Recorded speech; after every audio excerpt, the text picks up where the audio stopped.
What's up, you guys? Welcome to my channel, What Joe Knows, where we discuss all things finance, real estate, and personal development.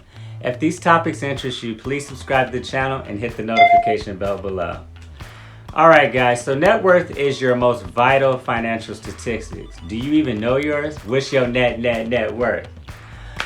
But net worth is essentially all of your assets minus liabilities. It's a snapshot of your overall financial health. And it's very important that you track this over time, because what you want to do is you want to make sure that your wealth is moving in the right direction, because we want to get our bags up in 2020, not down. So you want your net worth to increase, not decrease. And you're probably familiar with this term. I'm sure you've heard the term net worth. You've heard some celebrity or a blog or someone say, oh, you know, such and such is worth $10 million. And you ask yourself, well, why do I even care? And what does that mean? So let's just break it down. We're going to break down net worth and why it's important. So your net worth will illustrate the progress you're making towards saving and paying off debt. Okay?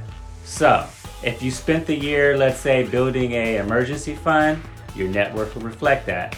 If you spent next year paying off car loans, credit cards, student loans, your net worth will reflect that. It will actually go up. So if your investments, any type of investments you have, whether property or savings, increase in value, or you set aside additional money for retirement, your net worth captures all of your financial efforts in one place. So essentially, your net worth is the value of all your assets minus all your liabilities. So another thing to understand is your net worth is not directly about your income. Your income doesn't factor into your net worth.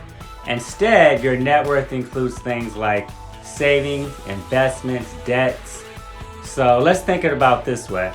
If you make $100,000 per year, but you had a real estate portfolio worth $4 million, guess what? You're going to be more concerned about your total net worth. You're going to be concerned more about that portfolio, because your salary is a very, very small percentage of your financial situation. So to calculate your net worth, you need to add up all of your assets and subtract your liabilities from the total, which gives you net worth. Assets minus liabilities. So to calculate it, it's very easy. 3 steps. So step 1 is you have to make a list of all your assets. So assets are things like your house, your car, savings, stocks, bonds, other investment accounts, retirement accounts, property.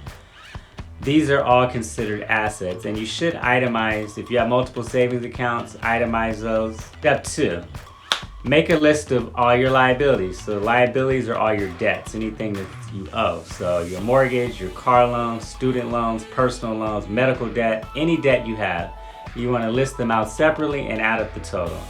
And then finally, step 3 is you subtract your liabilities from your assets. So subtract your liabilities from your assets. And then once you do that, you get your total net worth, and hopefully it's positive. The ultimate goal is to grow this number every year, and hopefully it's in the positive, meaning your total assets are greater than your debts and liabilities. So for myself personally, one of the best ways I've been able to grow my net worth over the last 2 years is through real estate investing. And I'm going to make a separate video going into more detail, but specifically through real estate investing, buying distressed properties and adding value through renovations, which increases the value of the property, also known as equity, which subsequently also increases my overall net worth. So last year I was able to purchase a commercial property that had lots of deferred maintenance. I mean, this thing was tore up from the ground up. It was just beat up. The last owner ran this thing into the ground. But I saw value. I was able to come in, I was able to renovate the units, I was able to increase the rents, and so now that added an additional $200,000 in equity for that property, which also increases my net worth by $200,000. So very, very important calculation. You should always check your net worth. I'd say at least twice a year. That's my recommendation, at least twice a year, because you want to see the changes, you want to see change. And so the only way you can do that is by periodically checking it. So that way it can motivate you to maybe you need to save more, spend less, invest more, but at least you have an idea of where you are. I really hope you found value in today's video. If you did, please give it a thumbs up, because it does really help to support and grow the channel. Feel free to leave any comments and feedback, because I Joe also want to know what you know. So thank you for tuning in and have a great day.